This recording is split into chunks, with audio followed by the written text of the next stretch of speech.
en medio de esta pandemia del coronavirus, nosotros tus hijos te seguiremos alabando.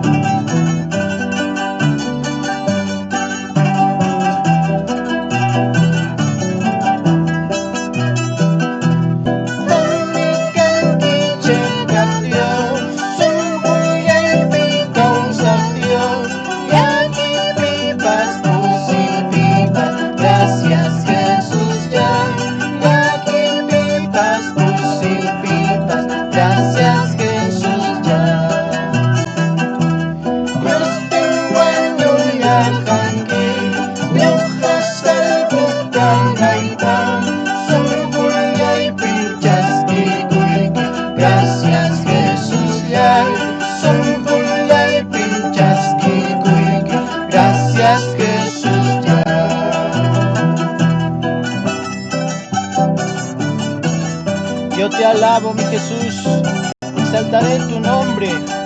Tú moriste por mi culpa. Gracias, mi Jesús. Así te cantamos, el grupo Mensajeros de Cristo.